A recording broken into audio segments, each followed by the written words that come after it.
Hai bosku semuanya, Assalamualaikum warahmatullahi wabarakatuh. Dan jumpa lagi sama kami tim Karisma Kencana yang akan selalu kasih info update mengenai laptop-laptop yang terbaru, tentunya harganya ramah di kantong kalian semua. Dan untuk kali ini bro, kita mau bagi informasi seputar laptop punyanya merek Lenovo di tipe IdeaPad 2311i-in8 yang harganya itu dijual di angka 8,6 juta rupiah. Laptop ini unik bro, uniknya adalah dia memang kalau kita lihat modelnya pasti kelihatan bahwa ini 2-in-1 device, bisa tablet dan juga bisa buat untuk kebutuhan laptop pada umumnya. Namun bedanya versi IdeaPad 23 yang keluar di tahun 2023 dan dibandingkan sama tahun kemarin, laptop ini tidak memiliki stand kaki di bagian tabletnya. Jadi kalau teman-teman membagi antara layarnya dan juga casingnya, ini dia memang terpisah seperti punyanya iPad dan lebih fleksibel untuk kita pakai di kondisi apapun juga. Karena terutama kalau teman-teman melihat di bagian covernya, dia itu memiliki ini bro, ada sebuah tempat untuk stylus pen yang menurut saya ini cukup fungsional. Dan selain dia fungsional untuk naruh pen seperti ini, ketika teman-teman mau bawa, ini juga mempermudah pegangan tangan kalian. Dan tentunya bobotnya ini juga enteng, cuma di angka 1,1 kg, termasuk dengan keyboard dan juga tabletnya seperti ini bro. Kemudian laptop ini kalau kita gunakan untuk kebutuhan kegiatan belajar mengajar, ini akan jauh lebih menyenangkan. Karena basically seperti ini. Kalau orang-orang menggunakan laptop, umumnya kan laptop itu pasti cuma dipakai untuk ngerjain tugas, kemudian mereka browsing, setelah browsing ya tentunya tugas mereka digunakan untuk presentasi. Tapi kalau kita membeli sebuah laptop kayak gini untuk kebutuhan belajar anak kita, entah SD, SMP ataupun SMA, ini akan terlihat lebih menyenangkan dan minat mereka akan jauh lebih baik ketimbang kita cuma beli laptop yang fungsi dasarnya cuma untuk ngerjain tugas saja. Selanjutnya laptop ini kalau kita lihat dari segi spesifikasi, dia basic memang. Ini laptop menggunakan prosesor Intel terbaru yaitu N200. RAM-nya udah 8GB DDR5, penyimpanannya menggunakan M2 NVMe yang kapasitasnya lumayan gede di angka 256GB dan speed SSD-nya ini kenceng bro di angka 3000 MB/s.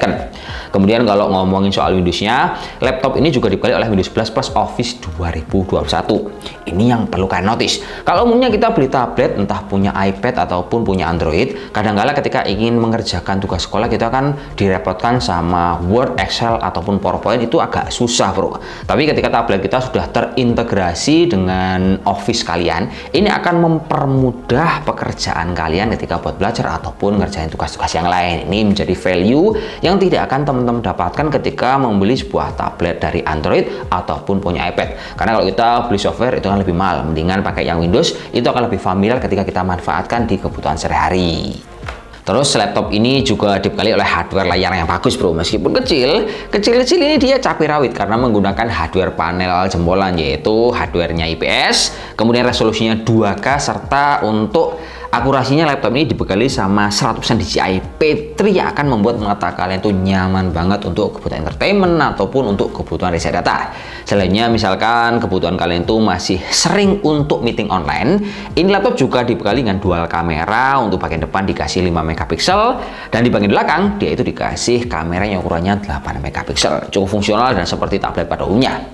Terus ini laptop misalkan kita melihat dari segi daya tahan baterainya, ini dia cukup awet bro. Kalau kita lihat dari segi daya tahannya, pas kita gunakan untuk nonton video offline, ini laptop mampu bertahan di angka 8 jam. Tapi ketika laptop ini kita gunakan untuk kebutuhan online, dia itu bisa bertahan di angka 5 hingga 6 jam. Tinggal kita sesuaikan aja di dalam settingan Lenovo Vintage yang ada di dalam laptop ini. Terus ini laptop juga dibekali sama WiFi jempolan bro, WiFi 6E yang peka banget sama sinyal. Serta misalkan teman-teman sering banget untuk kerjaannya buat ngetik, keyboardnya ini cukup familiar dan juga nyaman ketika kita gunakan untuk kebutuhan sehari-hari.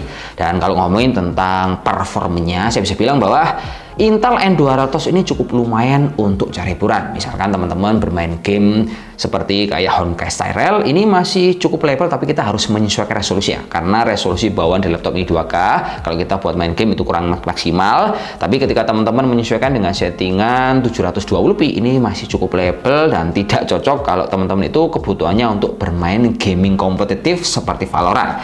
Nah, dari beberapa pengetesan tadi, kayaknya ini sudah bisa banget bro mewakili informasi yang kita sampaikan mulai awal hingga akhir. Di budget 8 juta, kita sudah bisa mendapatkan dual fungsi sekaligus, bisa tablet, kemudian bisa laptop, dan saya bisa bilang, ini laptop memiliki tampilan yang cukup engaging, warnanya ini tidak mainstream, dan tentunya kalau kita gunakan untuk kondisi belajar ataupun kerja, ini udah benar-benar bisa mewakili aktivitas kalian sehari-hari. Sampai jumpa lagi bersama saya Sam Udin di Karisma Channel, dan wassalamualaikum warahmatullahi wabarakatuh dan salam jos. Oke bro, semoga bermanfaat kawan.